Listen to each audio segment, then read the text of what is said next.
Hello Suma, কি করো তুমি? সময় নাই অসময় নাই, খালি ফোন দাও। তোমার কোনো কাজকর্ম নাই? আরে বাবা, এত রাগ করো কেন? ফোন দিয়ে একটু তোমার খোঁজ খবরও নিতে পারবো না? রাগ করবো না তো চুম্মা দিব? নাগিন দেখার সময় ডিস্টার্ব করো। টিভিতে দেখতেছো না আয়নায় দেখতেছো? আজ বাসায় আই তুই। অরুণ ভাই, আপনার কাছে শক্ত মজবুত নরম কোনো দড়ি হবে? জি হবে। তার আগে বলেন দড়ি দিয়ে আপনি কি করবেন? এ জীবন রাখবো না, গলায় দড়ি দিয়ে আত্মহত্যা করব।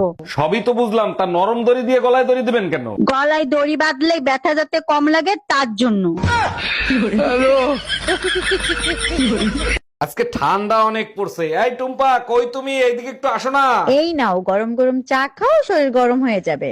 তোমার ভালোবাসা দেখলে মাঝে মাঝে মন চায় তোমার জন্য তাজমহল তৈরি করি। থাক হইছে, তাজমহল বানাইতে হবে না, রান্না করে থালা বাসন রাখা আছে, ওগুলো ধুয়ে দিলেই হবে। আমি নষ্ট মনে নষ্ট চোখে দেখি তোমাকে।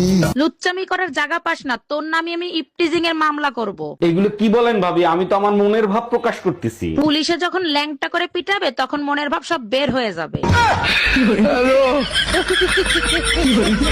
এই, তোমার মনে আছে আমার একটা কুত্তা ছিল? সেই কুত্তাটা পাওয়ার আশায় তুমি আমারে বিয়ে পর্যন্ত করছিলা। হ্যাঁ মনে আছে তো, কি হয়েছে? তুমি তো কুত্তা পাওয়ার জন্যই আমারে বিয়ে করছিলে। এখন তো কুত্তা মারা গেছে, এখন কি তুমি থাকবা না চলে যাবা? তোমাকে ছাইরে কেমনে যাব বলো? তুমি তো আমাদের মরহুম কুত্তার শেষ নিশানি। জানেন ভাবি, আপনাকে দেখলেই নেশা হয়ে যায়। আপনি চাইলেই আপনার নেশা মিটাই দিতে পারি। আরে ভাবি, আমি তো চাই আপনি আমার নেশা মিটিয়ে দেন। এই নেন নাম্বার, এই নাম্বারে কল করবেন। তাহলে মাঝরাতে আপনারে কল করি। আরে অরুণ ভাই, ওটা তো নেশা মুক্তি সংস্থার নাম্বার।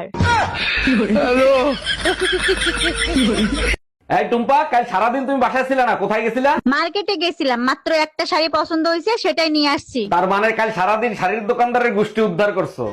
এখন কোথায় যাচ্ছ? জানো, শাড়িটার কালারটা না পছন্দ হয় না, তাই ফেরত দিতে যাচ্ছি। আমাদের এলাকায় যদি কেউ হারায় যায়, বাসা থেকে সবার আগে আমাকেই ফোনটা দেয়, কারণ হ্যালো, এই মুহূর্তে তুমি কোথায় আছো আর কি করো? আমি দোকানে। কেন, কি হয়েছে? টুম্পা ভাবির কাজের ছেড়ি পলায় গেছে তো তাই।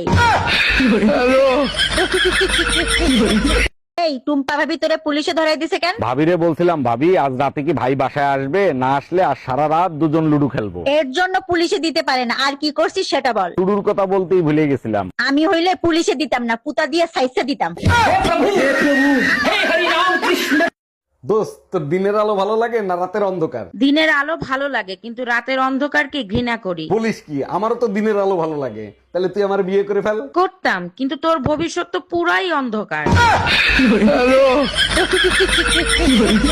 ডাক্তার, আমার বউরে পাগলা কুত্তায় কামড়াইছিল, এখন কি অবস্থা তার? সরি অরুণ সাহেব, আপনি অনেক দেরি করে ফেলেছেন, তাই বাঁচাতে পারি নাই। একটা মাত্র ফুটফুটে বউ ছিল আমার, তাও কুত্তায় কামড়ায় মেরে ফেলাইলো। আরে অরুণ সাহেব, আপনার বউ মরে নাই তো, যে কুত্তা কামড়াইছে সেই কুত্তা মারা গেছে।